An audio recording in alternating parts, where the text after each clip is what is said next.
when the Terra Kiger and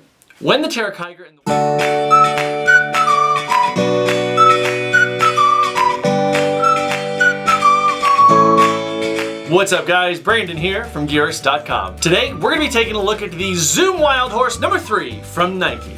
We recently took a look at a very close relative of this shoe, and that is the Zoom Terra Kiger number 3, which you can see that review right here. When the Terra Kiger and the Wildhorse originally came out, they were so close as to cancel each other out in many cases. A lot of people didn't see the point in getting the Terra Kiger 3, which is lighter with 2 Zoom AirPods, and then maybe getting this also, which is a little more beefy. But now it seems that Nike is really making an effort to really differentiate the two, and so I'm really excited for my first try in one of the Wildhorse series. So let's get into it. So as always, I'm going to begin talking about the outsole of this shoe, and this is one of those places where the Terra Kiger was updated and so has the Wildhorse been updated, and that is to add this rubber right here around the outside. This is Nike 054 Super High Abrasion rubber. I have to say it is a really nice change in the shoe. Super bomb-proof stuff on the outside here. That's that black rubber you can see. The blue rubber is more their sticky rubber. Not quite as hardcore as the outside stuff, still very durable, but it's made to more, as the name would suggest, stick to things.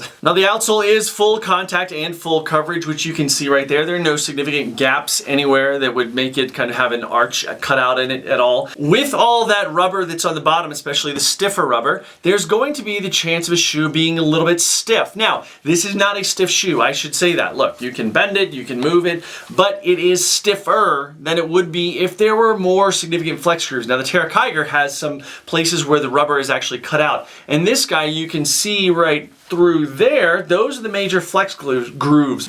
And there are basically 3 of them. One here, and one here. And that's going to make the forefoot of this really quite flexible. When you get to the rear foot, it's a little more stiff, but that has more to do with the midsole material and the outsole material combined than just the outsole material. From a grip perspective, this did a great job on rocks, really groomed trails, everything like that. Super technical and really loose stuff. The 4mm lugs don't quite get in there as deep as some more technical shoes, but they really do a good job, and it's a really solid offering in terms of the traction that it provides. Now the midsole of this guy is one of the places where the most change is taking place in this shoe, and let's start right up against the outsole, and that is that there's an addition of a rock plate in the Zoom Wildhorse 3, which you can see right there, that yellow thing coming through right there. Since these shoes came out, people have been requesting that, and it's a really great addition to this shoe, and I have to say that even on super rocky stuff, I feel very protected up there while not really feeling deadened to the ground feel or anything like that. It's a great addition. Now the stack height of this shoe has actually been increased a little bit, where in the past it was 22mm in the heel and 18 in the forefoot. It is now 28 in the heel and 20 in the forefoot for a net drop of 8mm. Now, I personally like to have something that's right around a 6mm drop, but I have to say that with the Zoom Air unit in the heel of this shoe, when some body weight is applied to it, in other words, when you're just standing there, or if you're someone who is a heel lander, heel striker, then it really feels like it comes down to much more level. So it doesn't really feel like an 8mm drop shoe.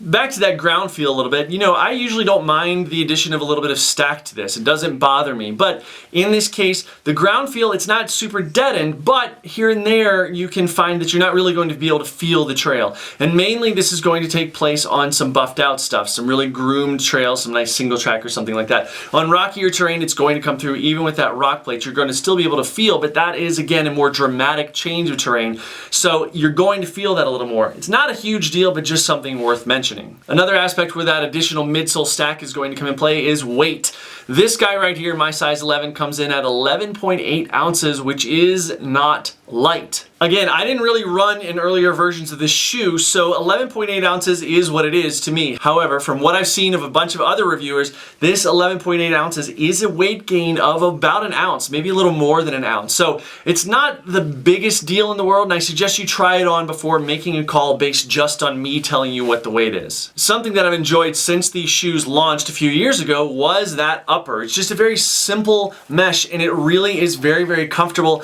and there's not a whole bunch of pieces of mesh being put together. It works out really well. In this case, they've used a 2-layer mesh, and they've added actually some more overlays, which you can see right there, right back here. There's some nice overlays. These are bonded, welded overlays that really stick well to the shoe and add a great deal of support structure to it. Of course, they also probably account for a little bit of weight gain, but that's okay. It's, again, going to be the beefier cousin to that Zoom Terra Kiger 3. The interior of this shoe actually reminds me a lot of the original Zoom Terra Kiger 3 in that it's got this kind of fine mesh sleeve, which is very, very comfortable against a bare foot. Now, I don't really run barefoot very often, especially my shoes are sockless, I should say. But in this, if you want to, I have done one run barefoot in this, and it's very, very comfortable. Felt nice against the foot, kept out debris nicely. Even walking around it, it's very, very comfortable like that. The foam around the tongue and the collar, which if you've watched any of our reviews before, you know I have a pet peeve about that, is actually really nice. It's not super overly padded, it's nicely compressed into kind of almost a neoprene sort of microfiber type feel, which is comfortable against the skin should you choose to go sockless, but it's also something that's not going to add a bunch of a different weight or additional space taking up of the heel area. One of the things that some people have mentioned about previous models is that One of the things that has been mentioned about previous models was that the heel counter was a little floppy.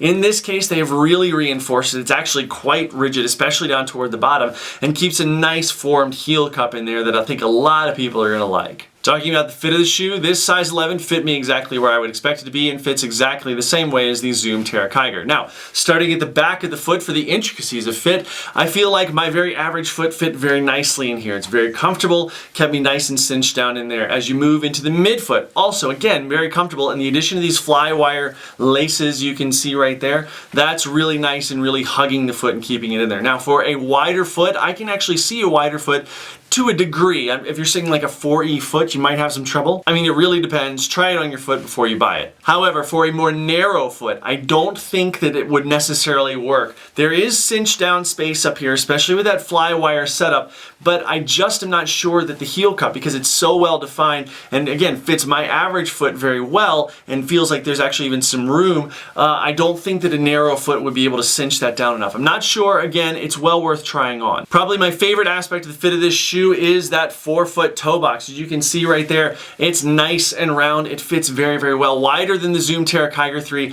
Very comfortable at my foot. Plenty of room for vertical and lateral splay like that. One of the things that I found was interesting is when I first got going, there's so much room up here. It's not swimmy. I don't want you to get that impression.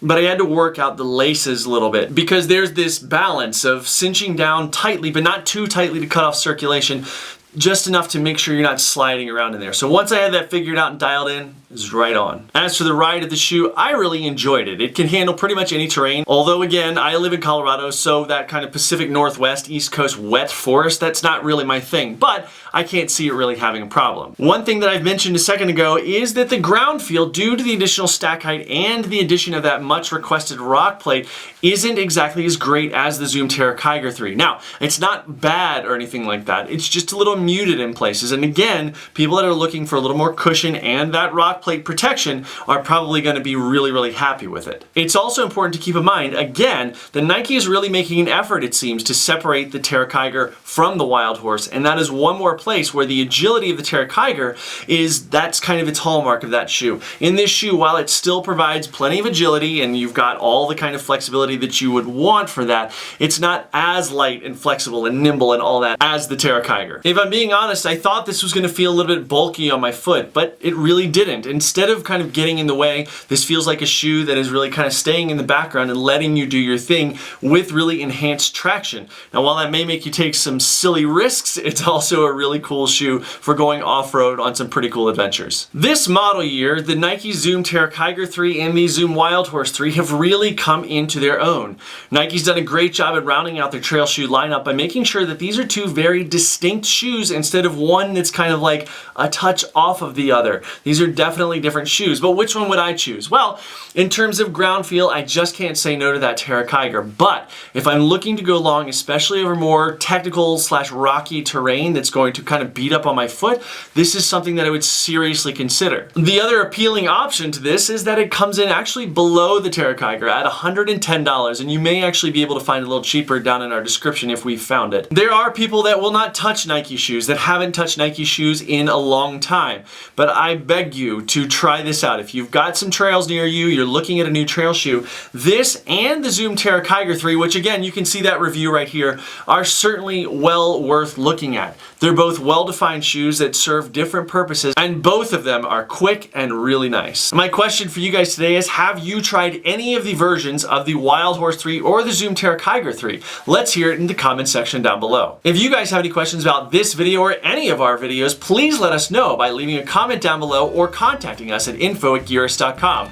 If you'd like to find us on the social webs, you can do so by looking at these links right over here, my right, your left, including Facebook, Twitter, Instagram, YouTube. Definitely subscribe to that YouTube as you saw early in this video. We're trying to hit 7,000 subscribers by the end of 2015, and we really need your help, so thanks ahead of time for that. As always, don't forget to visit Gearist.com, where you can find all our news, reviews, and everything in between, and let us know what you think. We love hearing back from you guys. Don't forget our Ask Gearist section. If you've got any questions for us, whatever it's about, whether it's biking, hiking, kayaking, climbing, skiing, snowboarding, whatever it is, let us know, and we'd love to get you the answers to that. Once again, guys, thanks so much for spending a few minutes with us today, and we'll see you next time.